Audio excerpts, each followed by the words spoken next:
رات کے آخری حصے تہجد میں جو بھی دعا مانگی جائے وہ قبول ہوتی ہے۔ تہجد کی نماز پڑھ کر ہی دعا مانگی جائے تو ہی وہ قبول ہوتی ہے، یا اگر اس وقت ہماری نیند بیدار ہو جائے مگر نماز پڑھنے کے بجائے اپنی جگہ پر لیٹے ہوئے یا بیٹھے ہوئے ہی بغیر وضو کے دعا کی جائے تو کیا وہ دعا قبول ہوتی ہے؟ دیکھیے، سب سے پہلی چیز آگے انہوں نے پھر لکھا تہجد کی نماز پڑھنے کا بہترین وقت کون سا ہے؟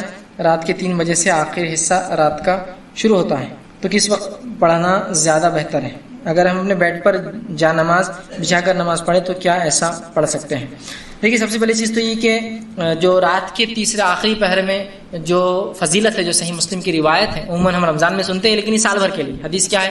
آپ سے فرماتے ہیں رات کے آخری پہر میں، آخری حصے میں اللہ رب العزت پہلے آسمان میں، آسمانی دنیا پر آ جاتا ہے اور ایک ندا، ایک آواز لگاتا ہے، کوئی مغفرت کا طلب کرنے والا، میں مغفرت دینے بیٹھا، اللہ اس کو حکم دیتا ہے۔ پھر ایک آواز آتی ہے کوئی مانگنے والا مجھ سے، میں دینے کے لیے بیٹھا۔ ہر روز، رمضان میں خاص نہیں، ہر روز رات کے آخری پہر میں اللہ رب العزت دنیاوی آسمان پہ آ جاتا ہے۔ کیسے، کیا، واللہ عالم، بس آ جاتا ہے بس، اور ایک آواز لگاتا ہے، اللہ حکم دیتا ہے، لگاؤ آواز، ہے کوئی مانگنے والا، میں دینے بیٹھا ہوں، ہے کوئی مغفرت طلب کرنے والا، میں مغفرت دینے بیٹھا ہوں اس وقت۔ ٹھیک ہے، اب نبی اکرم صلی اللہ علیہ وسلم اس وقت کا فائدہ کیسا اٹھا وہ دیکھنا پڑے گا ہم کو، طریقہ مانگنے کا۔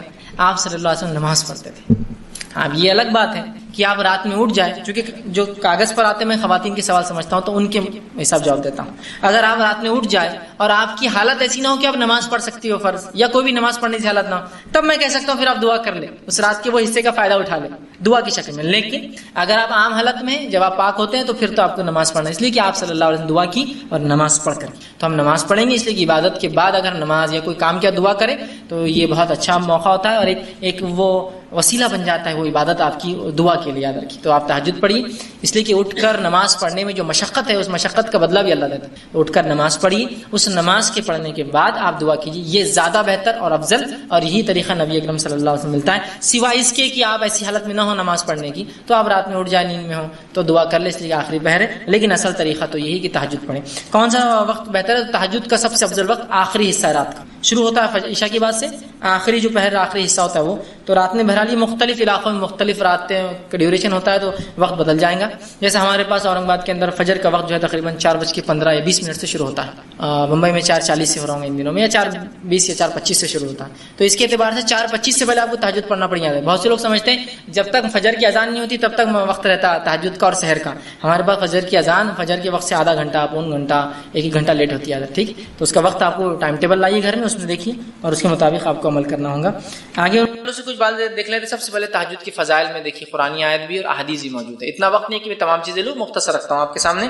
سب سے پہلی چیز تو اللہ رب العزت سورہ بنی اسرائیل، یہ سورہ اسراء سورہ نمبر 17 آیت نمبر جو ہے 79 کے اندر فرماتا ہے، 79 کے اندر فرماتا ہے اور کہتا ہے وَمِنَ اللَّيْلِ فَتَهَجَّدْ بِهِ نَافِلَةً لَكَ، اللہ فرماتا ہے اور کہتا ہے اور رات کو تہجد پڑھو، یہ آپ صلی اللہ علیہ وسلم کے لیے نفل ہے۔ آپ اے نبی رات میں تہجد پڑھا کرو، یہ آپ کے لیے نفل ہے۔ عَسَىٰ أَن يَبْعَثَكَ رَبُّكَ مَقَامًا مَحْمُودًا، ہو سکتا ہے اللہ اس کے ذریعے آپ کو مقام محمود پر پہنچا دے۔ ٹھیک ہے، تو اس لیے کہ قرآن سے پتہ چلتا ہے کہ تہجد کا ذکر قرآن میں اور اس کی بڑی اہمیت ہے، اس کو پڑھنا چاہیے۔ اسی طرح دوسرے مقام پر سورہ بنی اسرائیل میں اللہ نے آگے فرمایا، کہا بے شک اللہ سے ڈرنے والے متقی لوگ باغوں اور چشموں میں ہوں گے، وہاں ان نعمتوں کو پائیں گے جو ان کا رب انہیں دے گا، بے شک وہ اس سے پہلے نیکوکار تھے، وہ راتوں کو بہت کم سوتے تھے اور بوقت سحر اللہ تعالیٰ سے بخشش طلب کرتے تھے۔ رات کو اٹھ کر، مومنوں کی صفت ہے رات کو اٹھ کر اپنے رب سے بخشش طلب کرتے تھے، اس لیے کہ رات کا آخری پہر وہ پہر ہوتا ہے جس میں اللہ رب العزت آسمانی دنیا پہ نزول کرتا ہے اور ایک ندا اور آواز لگائی جاتی ہے۔ یہ صرف رمضان کے لیے خاص نہیں ہے، سارے سال ہوتا ہے کوئی مغفرت کا طلب کرنے والا، میں معاف کرنے والا ہوں، ہے کوئی مانگنے والا، میں دینے بیٹھا۔ صحیح مسلم کی روایت ہے، بہت سی بار یہ رمضان میں لوگ پیش کرتے ہیں روز کی، اور بہت سی بار یہ روایت کو لوگ شب برات کے لیے پیش کرتے ہیں، یہ روز کی ہے۔ روز اللہ آسمانی دنیا پہ فرسٹ جس کو کہیں گے اسکائی پر آتا ہے اور ایک ندا آواز لگائی جاتی ہے کوئی مانگنے والا تمہیں دے، سمجھ رہے بات؟ تو بہرحال اس کا تذکرہ قرآن میں بھی ہے، احادیث کے اندر جو ہے صحیح مسلم کی روایت میں آتا ہے نبی اکرم صلی اللہ علیہ وسلم کے تعلق سے کہ جو ہے نبی اکرم صلی اللہ علیہ وسلم نے پوچھا گیا کہ فرض نماز کے بعد کون سی نماز سب سے افضل ہے؟ نبی کریم صلی اللہ علیہ وسلم کسی نے سوال کیا فرض نماز کے علاوہ سب سے افضل نماز کون سی؟ اس کا مطلب دوسرے الفاظ میں نفل عبادتوں میں سب سے افضل عبادت کون سی؟ فرض نماز کے بعد سب سے افضل عبادت مطلب کیا ہوا؟ نفل نمازوں میں سب سے افضل نماز. تو آپ نے فرمایا اور کہا آدھی رات کے بعد نماز یعنی تہجد. آدھی رات کے بعد پڑھی جانے والی نماز کا پڑھنا یہ سب سے افضل عبادت ہے فرض نمازوں کے بعد. تو اگر فرض کے علاوہ کوئی انسان کچھ کرنا چاہتا ہے سب سے افضل کام تو وہ کیا کرے؟ تہجد کا اہتمام کرے. تہجد کا اہتمام کریں، بڑی اہم بات ہے اور ہمیں چاہیے کہ ہم کوشش کریں ہم لوگ تہجد کا بالخصوص اہتمام. تو اس حدیث سے پتہ چلا سب سے افضل نماز فرض کے بعد سب سے افضل نماز نفل میں یا سب سے افضل عبادت نفل عبادتوں میں کون سی ہے؟ تہجد کا ادا کرنا. اور اس تہجد کی بعد یہ پڑھا جاتا ہے کیا؟ وتر، جو میں نے پہلے لے چکے ہیں. ہم لوگ پہلے پڑھ لیتے ہیں عشاء کے بعد، عام طور سے تہجد نہیں پڑھتے لوگ، یہاں بس عشاء کی بات کا اس لیے اس کو پہلے رکھا، حالانکہ وہ اس کے بعد آتی. اب آئیے جو ہے ایک اور روایت میں اس طرح سے آتا ہے، ابن حبان اور مسند احمد کی روایت ہے. ابو ہریرہ رضی اللہ عنہ اس کے راوی فرماتے ہیں ہر کس و ناقص مسلمان کو سلام کہو، غریبوں کو کھانا کھلاؤ، صلہ رحمی کرو اور راتوں کو اٹھ کر جو ہے اس وقت نمازیں پڑھو جبکہ لوگ سوئے ہوئے ہوں، اس طرح تم آرام سے جنت میں داخل ہوں گے. ابو ہریرہ رضی اللہ عنہ نے ایک مرتبہ پوچھا اللہ کے رسول میں جنت میں آرام سے کیسے داخل ہوں؟ تو آپ نے بتا دیا اور کہا کیا کیا کرو جنت میں جانے کے لیے آسانی سے. پہلا کام مسلمان کو سلام کرو، غریب کو کھانا کھلاؤ، رشتوں کو جوڑے رکھو، رات کو اٹھ کر نماز پڑھو جبکہ لوگ سوتے رہتے ہیں، تم آسانی سے اور آرام سے جنت میں چلے جاؤں گے. تو آسانی سے اور جنت میں جانے کے راستوں میں سے ایک راستہ تہجد کا پڑھنا ہے، کھانے کا کھلانا ہے، لوگوں سے رشتہ اور تعلقات قائم کرنا ہے، اور کس اور ناقص جس کو بھی کسی کو بھی سلام. اور یہاں الفاظ دیکھیے ہر کس و ناقص، بڑی اہم چیز، مطلب ہر کسی کو. ہاں بس کیا ہوتا ہے سلام کرتے ہیں اسٹیٹس کے حساب سے، بہت مالدار ہے تو سلام. غریب نوکر اپنے پاس روز کام کروا اس کو کیا سلام کریں گے؟ کس اور ناقص مطلب اس کی دنیاوی اعتبار سے ویلیو ہو یا نہ ہو لیکن آپ نے سلام کرنا ہے. سمجھ رہا بات؟ بہرحال سلام کرو اور رشتوں کو قائم رکھو، غریبوں کو کھانا کھلاؤ اور ہاتھوں کو اٹھ کے نماز پڑھو، مطلب تہجد پڑھو جب سب سوتے ہیں، مطلب آخر وقت میں افضل ہے یہ ٹائم، تو تم جو ہے جنت میں چلے جاؤں گے. اب تہجد کے وقت کے تعلق سے ہم کچھ باتیں دیکھتے ہیں. مانو اپنے آپ کو بری کر لیتا ہے، سمجھ رہے آپ؟ تو اس کی پہلی چال کفر اور شرک کرانا.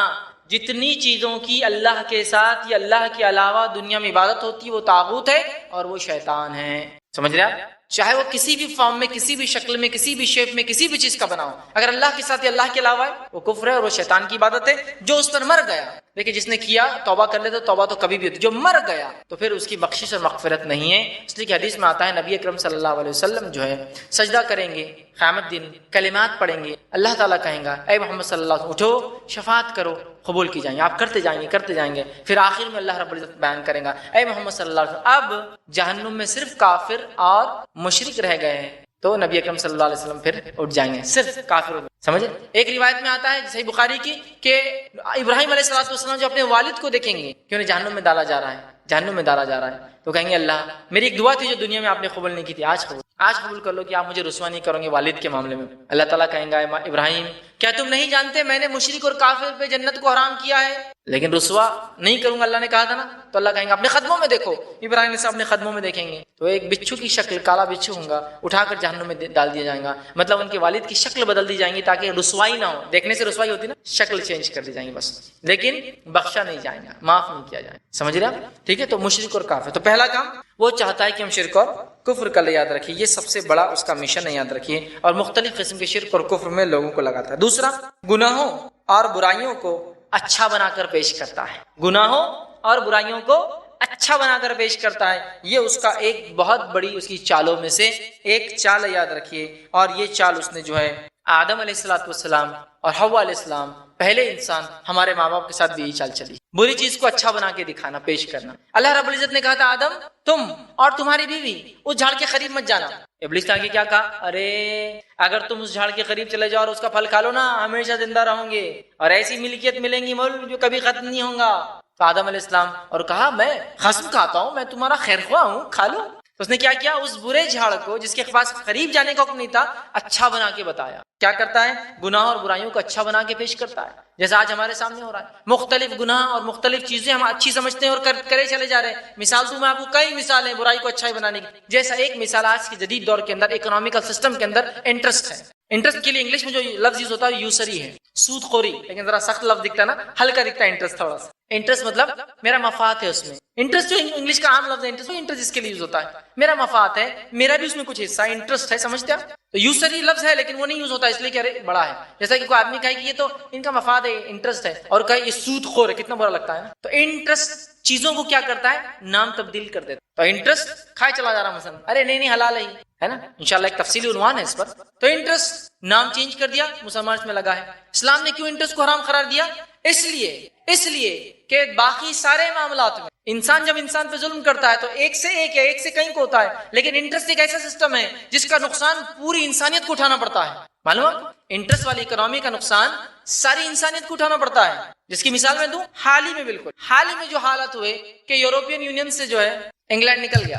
یورپین یونین سے انگلینڈ کے نکلتے ہی چونکہ انٹرسٹ بیس اکنامی ہے، ریئل ایسٹ سے بیک نہیں ہوتی اکنامی، مطلب ریئل کوئی چیز نہیں ہوتی پیسے کے پیچھے، نتیجتاً اس دن شیئر مارکیٹ 600 پوائنٹ گرا اور دنیا کے اندر 2 ٹریلین یا 200 ٹریلین انڈین روپیز کا نقصان برداشت کرنا پڑا لوگوں. اتنا بڑا نقصان ہوا. اور یہ پیسہ کہاں گیا؟ کون سے گڑھے میں گیا، کون سی ندی میں باہر، کون سے نالے میں، کس کو نہیں پتا، چلا گیا. لیکن سمجھ رہے آپ؟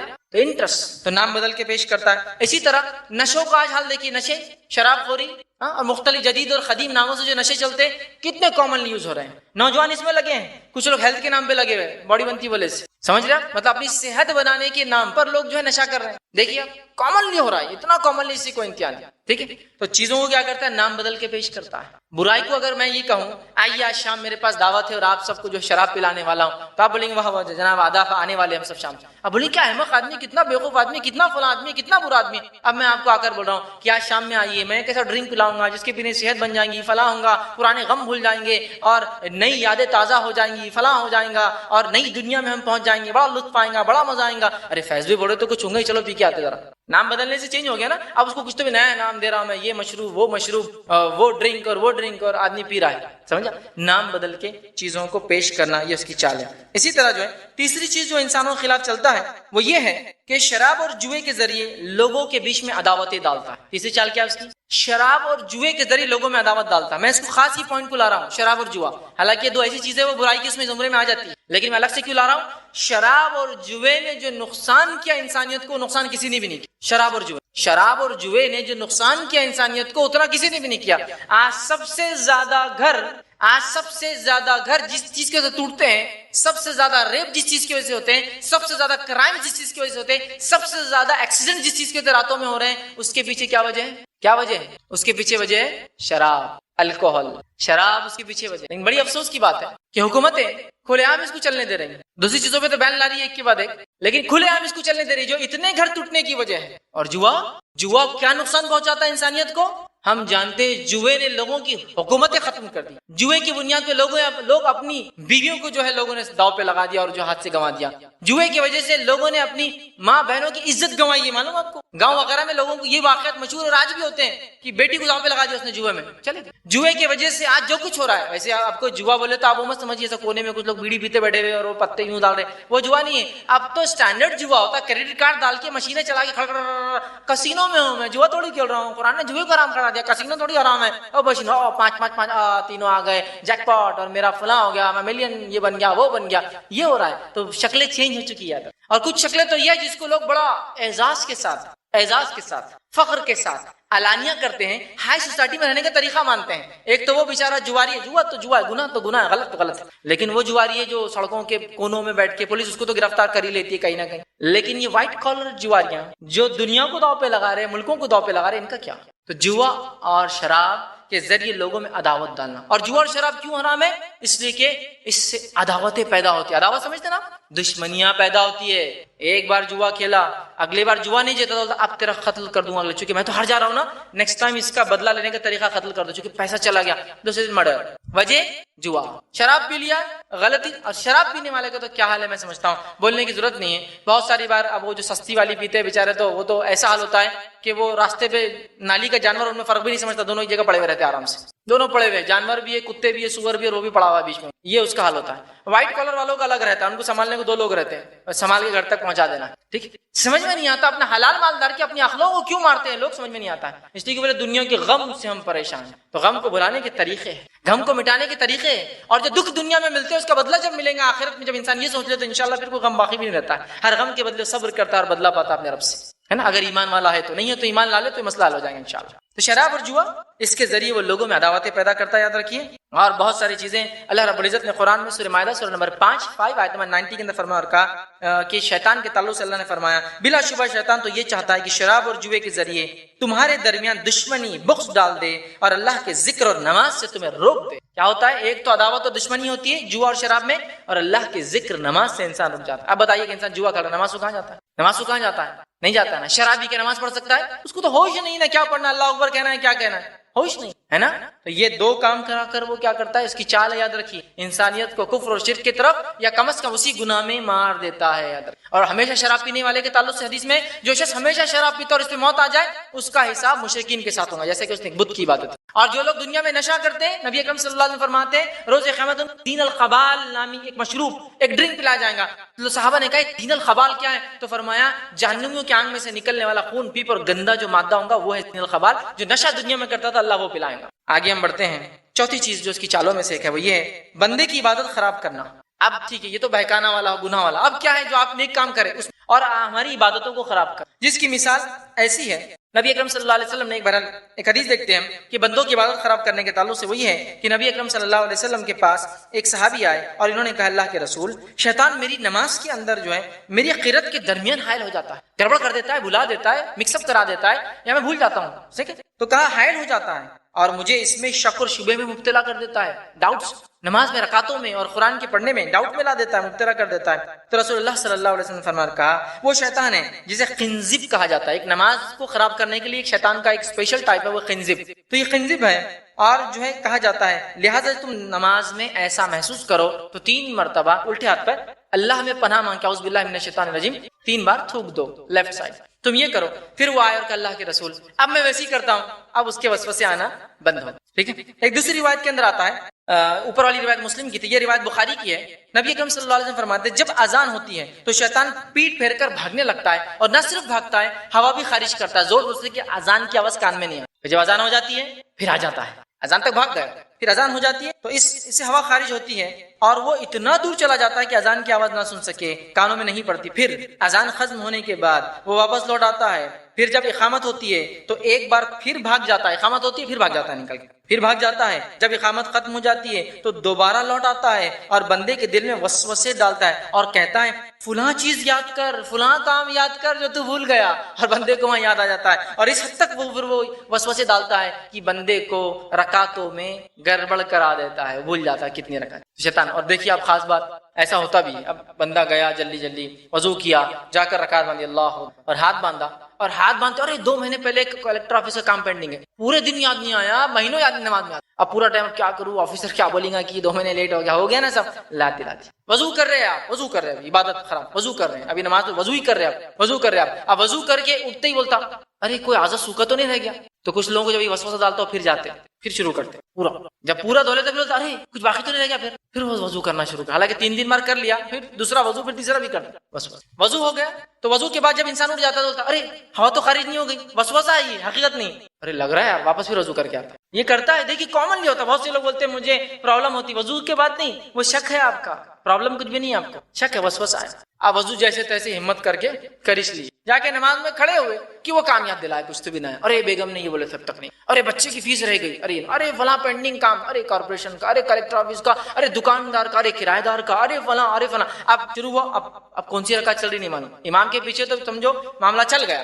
اگر تکبیر اولا سے ملا تو پہلی رکعت سے، اور اگر دوسری تیسری میں ملا تو پھر مشکل. بازو والے کو دیکھنا پڑتا کتنی پڑھتا ہو، اچھا ہے اب اپن پڑھ لے، اس کی کتنی رکعت ہے اپنی اتنی پڑھنا، چونکہ اب یاد نہیں. سجدے 100 بھی کرے تو فکس کس پہ کرے، 3 ہوئی 4 ہوئی 2 ہوئی بھی یاد نہیں. سمجھ رہا بات.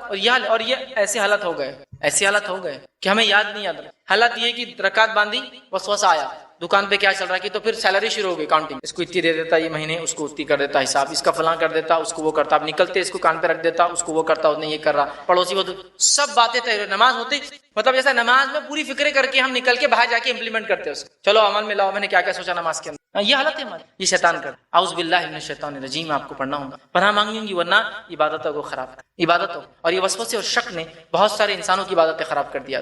بہت سارے لوگ وہ کسی عبادت پہ اکتفا نہیں. اور ہر چیز میں احتیاط کر کے اضافہ کرتے جانا. یہ احتیاط کر لو، وہ احتیاط کر لو، ڈبل یہ دے دو، ٹرپل وہ کر دو، احتیاطاً اتنی دیر سے روزہ کھولو، احتیاطاً اتنی جلدی سحر ختم کر دو، احتیاطاً فلاں کر لو، احتیاطاً وضو کرنے کے بعد ہاتھ دھو لیے 3 بار، پھر سے یوں کچھ تو بھی کر لو. کہے کے لیے احتیاط. وضو میں ہاتھ کتنی بار دھونا ہے؟ 3 بار. ہو گیا 3 بار دھونے کے بعد بھی، سر کا مسا کرنے کے بعد بھی یہ کیا ہے؟ بولے احتیاطی. اگر پہلے سوکھا رہ گیا ہوں گا تو سوال یہ پہلے 3 بار حکم تھا نا، کیسے سوکھا بچا؟ سنت تو یہ ہے کہ 1 2 یا 3، میکسیمم 3 ہے، اس سے کم بھی ہو سکتا ہے، 2 بھی اور 1 میں بھی ہو سکتا ہے، لیکن سنت میکسیمم 3 ہے. 3 سے اوپر جانا تو اسراف ہے، زیادتی ہے، ویسٹ ہے، شک ڈالتا ہے، ہر چیز میں شک، ہر چیز میں شک، ہر چیز میں شک. سمجھ رہا؟ تو عبادتوں کو خراب کرنا یہ اس کا زبردست حربہ اور اس کی بہرحال یہ چال ہے. اسی طرح جو چیزوں میں شیطان بہکاتا ہے، اس کی بات کی، وہ ہماری عبادتوں کو جو ہے خراب کرتا ہے، بندے کے ساتھ جو عمل کرتا ہے. 5ویں چیز وہ یہ ہے کہ تمنا اور آرزوؤں میں انسان کو مگن کر دے. تمناؤں میں اور آرزوؤں میں انسان مگن ہو جاتا ہے. تمنا اور آرزو، تمنا آرزو میں مگن کر دیتا ہے. اور اس کے تعلق سے اللہ رب العزت نے قرآن میں سورہ نساء سورہ نمبر 4 آیت نمبر 118 سے 121، اور میں چاہوں گا یہ 118 سے 121 آیت آپ ضرور اس کی تفسیر پڑھے گھر جا کر. یہ شیطان کا اور اللہ کا کلام ہے، جس میں اس نے پورے وہ چالے جو چلنے والا بول کے میں یہ کروں گا، یہ کروں گا، یہ کروں. ان افسوس کی بات ہے ہم پھر بھی اس کو دشمن نہیں مانتے. آئیے وہ آیتوں کا صرف ترجمہ دہراتا ہوں، بڑی آیت ہیں. اللہ رب العزت فرماتا ہے 118 نمبر کی آیت میں، اور اس شیطان نے اللہ سے کہا میں تیرے بندوں میں سے ایک مقرر حصے کو لے کر ہی رہوں گا، ایک فکس پارٹ کو تو میں لے کے جاؤں گا، اور اکثر لوگوں کو تم شکر گزار نہیں پاؤں گے. دوسری آیت میں بھی آتا ہے اکثر کو لے جاؤں گا، ایک بڑا مقرر حصہ لے جاؤں گا، اور میں انہیں گمراہ کر کے ہی چھوڑوں گا. لے کے بھی جاؤں گا اور گمراہ کر کے چھوڑوں گا. انہیں آرزویں دلاؤں گا. کیسے کیسے گمراہ کروں گا؟ پہلا، انہیں آرزویں دلاؤں گا، جھوٹی آرزویں. آرزو اتنا اگر حرام کما لیا نا تو پھر نیک بن جاؤں گا انشاءاللہ. آرزو ایک گھر بن گیا نا تو پھر توبہ کر کے رشوت خوری پھر کبھی نہیں کروں گا. آرزو ایک بچی کی شادی ہوگی نا، دوسرے 2 کی محنت پہ ہو جائیں گے، اپنا حلال پہ ہو جائیں گے، اس کی اتنی ہونے دو. آرزو ٹھیک ہے. اگر میں کاش وہ گھر میں رہتا، آرزو جھوٹی آرزو میں دلاتا ہے یاد رکھ. اور اس آرزو کے چکر میں انسان سب کچھ کر رہا ہے نا. تو کہا میں انہیں آرزویں دلاؤں گا، اور انہیں حکم دوں گا کہ چوپایوں کے کان کاٹے، جانوروں کے کان کاٹے. یہ کیا جانوروں کے کان کاٹے؟ میں ان سے کفر اور شرک کرواؤں گا، اس لیے کہ یہ دور جہالت میں مشرکین مکہ جانوروں کے کان کو الگ الگ ڈیزائن میں کاٹتے تھے تاکہ پتہ چل جائے جانور کس بت کے نام سے چھوڑا ہوا ہے. تو ان کے کان کاٹنے لگاؤں گا، تو کفر اور شرک کرواؤں گا، غیر اللہ کی نیاز منتیں مرادیں کرنے لگاؤں. تو ان کے کان، پہلے تو جھوٹی خواہشات، دوسرا کان کاٹنے لگاؤں گا. اس کے بعد شیطان نے کہا اور انہیں یہ بھی حکم دوں گا کہ اللہ کی پیدا کردہ صورت کو بدل دے. اور حکم کیا دوں گا؟ اللہ کی پیدا کردہ صورت کو بدل دے. اور آج کیا ہو رہا ہے؟ ناک ذرا موٹی دکھ رہی، صحیح نہیں ہے، پلاسٹک سرجری کرا دیتا ہوں، ذرا سلم ٹرم کرا دیتا ہوں. اللہ نے جو بنایا وہ پسند نہیں ہے نا. چہرہ داڑھی کے ساتھ ذرا اچھا نہیں لگتا تو اس کو روز کھرچ کے پورا صاف کر کے آ جاتا ہوں نا، روز آ کے شیونگ، اس لیے کہ اس سے میں خوبصورت دکھتا ہوں. آرزویں، چہرہ بدلا رہا ہے، چہرہ، الفاظ آیات کے، جس شکل پہ تو نے پیدا کیا بدلنے لگاؤں گا. عورتوں کو اللہ نے بھویں دیے، نہیں میں ذرا اس کو بنا لیتی نا ڈیزائن. شکل بدلنا یہ ہے یاد. تو کہا شکل بدلنے لگاؤں گا. آگے آئیے، تو صورت تبدیل کرنے ڈالوں گا. اور جس شخص نے اللہ کو چھوڑ کر شیطان کو اپنا سرپرست بنا لیا، اس نے واضح نقصان اٹھایا. شیطان ان سے جو وعدے کرتا ہے اور امیدیں دلاتا ہے، اور جو وعدے بھی کرتا ہے وہ فریب کے سوا اور کچھ نہیں. اللہ فرما رہا ہے ایسے لوگوں کا ٹھکانہ جہنم ہے، جس سے وہ نجات حاصل نہیں کریں گے، اور اس کی نجات حاصل کرنے کو صورت بھی نہیں پائیں گے. جھوٹی خواہشات، آج جھوٹی خواہشات کی بنیاد پہ رشوت خوری، حرام خوری، انٹرسٹ، برائی، جھوٹ، سب کچھ چل رہا ہے. جھوٹی خواہشات دلانا اس کی چال ہے، یاد رکھیے، اس سے ہم بچنا ہے. اسی طرح اس کی چالوں میں سے ایک چال جو ہے چھٹا، وہ یہ مسلمانوں کے باہمی تعلقات کو خراب کرنا، آپ کے ایک دوسرے کے ریلیشن شپ خراب کرنا.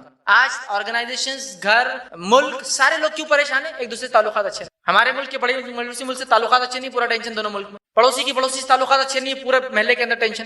میاں بیوی کے تعلقات اچھے نہیں، پورے گھر میں ٹینشن. مطلب نیچے سے لے کر اوپر تک سب ٹینشن میں تعلقات. اور شیطان کرواتا ہے. جیسے کہ آپ کے پاس آیا، وہ آپ کی بات نہیں سنیں گے، بہت مال آ گیا ان کے پاس. اب اس نے بیچارے جنوینلی نہیں سنا، مطلب مجبور تھا. صحیح بولا یار، شیطان صحیح بولا، یہ نہیں سنیں گے، بہکایا، تعلقات خراب. تو تعلقات، باہمی تعلقات خراب کرتا ہے، یاد رکھیے. اور اللہ رب العزت نے اس بات کو یوں بیان کیا سورہ بنی اسرائیل سورہ نمبر 17 آیت نمبر 53 53 میں، اور میرے بندوں سے کہہ دو کہ لوگوں سے ایسی باتیں کہا کرے جو بہت پسندیدہ ہو، کیونکہ شیطان بری باتوں سے ان میں فساد ڈالتا ہے. بری باتوں سے ان میں فساد ڈال دیتا ہے. کچھ شک نہیں کہ شیطان انسان کا کھلا ہو دشمن. بری باتوں سے فساد، تو ہمیں بری باتوں سے بچنا چاہیے. یاد رکھیے، ایک دوسرے کے تعلقات خراب کرنا شیطان کا حربہ ہے. اسی طرح 7ویں چیز، اللہ کے بارے میں شکوک اور شبہات پیدا کرتا ہے. اللہ کے بارے میں شکوک و شبہات پیدا کرتا ہے۔ صحیح بخاری کی روایت ہے، نبی اکرم صلی اللہ علیہ وسلم فرماتے ہیں اور کہتے ہیں کہ شیطان تم میں سے کسی شخص کے پاس آتا ہے اور آ کر کہتا ہے اس کو کس نے بنایا، اس کو کس نے بنایا، اس کو کس نے بنایا، اور آخر میں سوال کرتا ہے اللہ کو کس نے بنایا، اور جو ہے وہ کہہ کر وہ وہاں سے نکل جاتا ہے پھر۔ اور آپ فرماتے ہیں لہٰذا جب وہ یہاں تک پہنچے تو اسے چاہیے کہ وہ اللہ تعالیٰ کی پناہ طلب کرے اور ایسی خیالات سے دور رہے۔ مطلب بندہ جب اس خیال پہ آ جاتا ہے کہ اللہ کو کس نے بنایا، اسے فوراً چاہیے اعوذ باللہ من الشیطان، اللہ میں پناہ مانگے اور اس خیال کو اپنے ذہن میں نہ لائے۔ لیکن بہت سارے ملحد ہوتے ہیں نا جو اللہ کا انکار کرتے ہیں، وہ بھی ایسا سوال کرتے ہیں مسلمانوں سے، تو دعوتی لحاظ سے اس کا جواب بھی دے دیتا ہوں۔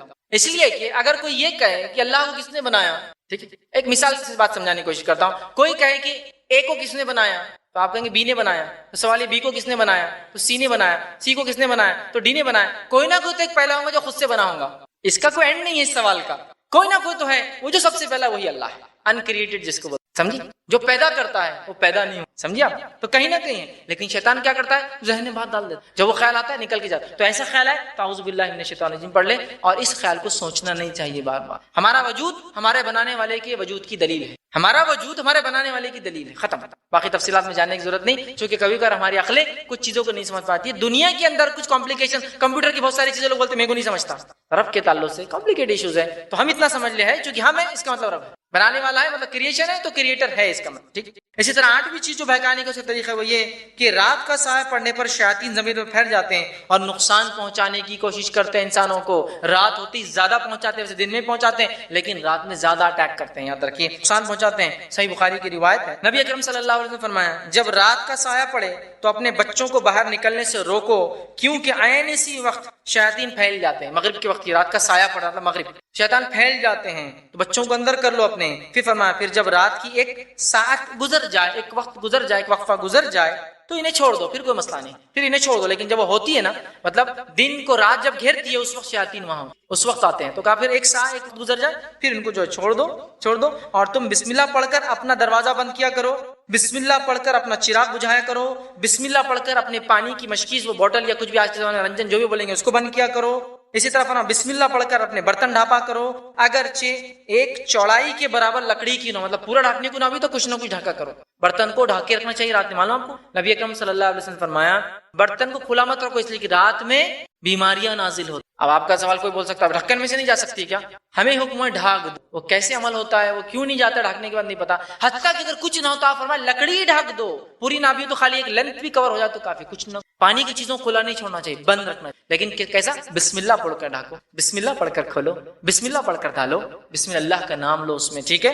تو یہاں رات کا سایہ بچوں کو اندر رکھو آپ کہہ رہے ہیں، ٹھیک ہے۔ اسی طرح ایک روایت آپ نے فرمایا جب رات ہو تو اپنا دیا بجھا دیا کرو، رات ہو تو دیا جلتے ہیں نا بجھا دیا کرو، کیوں کہ شیطان آ کے چوہے کو بہکاتا ہے اور چوہا کے دیا گرا دیتا ہے جس سے ابن آدم کا نقصان ہوتا ہے، مالے آنکھ لگ جاتی ہے۔ بجھا دینا چاہیے دیے وغیرہ اگر ہو تو، یاد رکھیے بڑی اہم بات ہے، ٹھیک ہے۔ اسی طرح بخاری کی روایت ہے نبی اکرم صلی اللہ علیہ وسلم فرمایا اچھا خواب اللہ کی طرف سے ہے اور ناپسندیدہ خواب شیطان کی طرف سے۔ اب رات میں یہ بھی اٹیک ہے اس کا خواب، بہت سارے لوگ بے چین زندگیاں گزارتے کیوں، خواب برے آتے ہیں، تو کہا اچھا خواب اللہ کی طرف سے، برا خواب شیطان کی طرف سے ہوتا ہے، لہٰذا تم میں سے کوئی شخص جب ایسا خواب دیکھے جو اس کو پسند نہ ہو، جو اچھا محسوس نہ کرے، تو یہ بات کس کو بھی نہ بتائے اور اپنی بائیں جانب دیکھ کر ہلکا سا تھوک دے، لیفٹ ہینڈ سے تھوک دے۔ ایک روایت فرمایا کسی کو نہ بتائے اس لیے کہ شیطان اس کو کوئی نقصان نہیں پہنچا سکتا، اور اس میں فرمایا لیفٹ ہینڈ سائڈ جو ہے تھوک دے اور اس کے شر سے اللہ کی پناہ طلب کرے، وہ یقیناً کچھ نقصان تمہارا نہیں پہنچا سکتا، کچھ بھی نہیں کر سکتا وہ خواب کے، لیکن ڈراتا ہے۔ تو خواب میں آپ ڈریے مت، ڈرتے ہیں تو اعوذ باللہ من الشیطان پڑھیے، تھوڑا لیفٹ سائڈ تھوکیے اور کروٹ بدل دیجیے، سیدھے تھے تو الٹے سو جائے، الٹے تھے تو سیدھے سو جائے،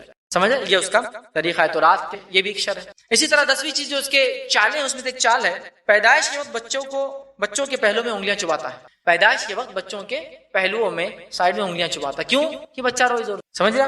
نبی اکرم صلی اللہ علیہ وسلم فرمایا، صحیح بخاری کی روایت ہے ہر انسان کی پیدائش کے وقت شیطان اس کے پہلو میں اپنی انگلیاں چباتا ہے سوائے عیسیٰ ابن مریم کے، سوائے عیسیٰ علیہ السلام کو چھوڑ کر، جن کے تعلق سے آپ نے فرمایا سوائے عیسیٰ ابن مریم کے جنہیں وہ انگلیاں چبھانے کے لیے گیا تھا، لیکن اس نے حجاب مریم کو ہی چبھا دیا، مطلب مریم علیہ السلام کے حجاب کو، لیکن عیسیٰ علیہ السلام کو نہیں چبھی، کیوں؟ تو مریم علیہ السلام کی والدہ نے، عیسیٰ علیہ السلام کی نانی نے دعا کی، اے اللہ جو میرے پیٹ میں اور اس کی اولاد ہے اس کو شیطان سے محفوظ، دعا ہے ان کی، لہٰذا وہ نہیں چھیڑ سکا عیسیٰ علیہ السلام، سمجھیا؟